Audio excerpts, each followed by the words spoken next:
काठमाडौँ जिल्लाको तारकेश्वर नगरपालिकाको शान्ति धाममा भइरहेछ। हुँदैछ यो धाममा सम्पूर्ण तपाईँ देश विदेशबाट हेरिरहनु भएको छ भने जसरी पनि शान्ति धाममा आउनु होला। यहाँ आउँदाखेरिमा भगवान वैकुण्ठमा भगवान विष्णुको दर्शन पाए जस्ता सम्पूर्ण नारायण राम राम राम सबैजना आउनु है।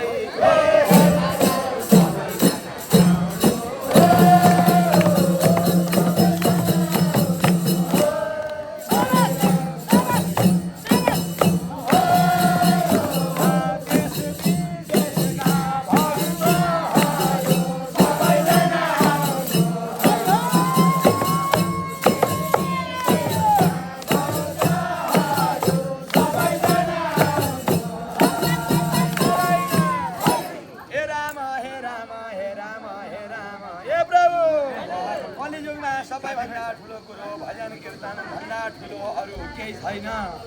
भगवान कृष्णले के भन्नुभएको छ? के भन्नुभयो? सत्ययुगमा ठुला ठुला मन्दराचल पहाड अरुणाचल पर्वतमा दिव्य 10,000 वर्ष तपस्या गर्यो तैपनि धर्म त्रेतायुगमा कयौं दान गर्यो, द्वापर युगमा कयौं व्रत गर्यो तैपनि धर्म मिल्दैन। हे महाराज कलियुग यस्तो कीर्तन हो त। कलियुगमा सबैभन्दा ठुलो नारायण राम राम राम हरि कीर्तन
विदेशबाट नेपाल आउँदै हुनुहुन्छ भने पनि एकपल्ट शान्ति धामको दर्शन गर्न आउनु होला।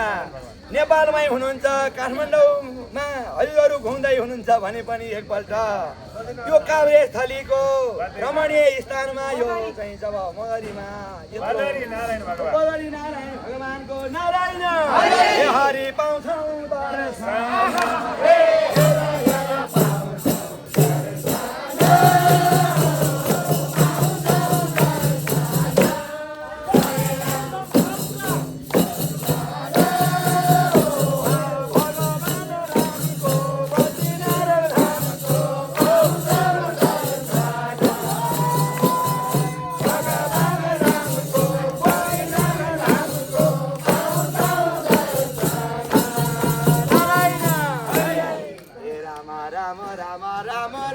राम चुले निम्तो छ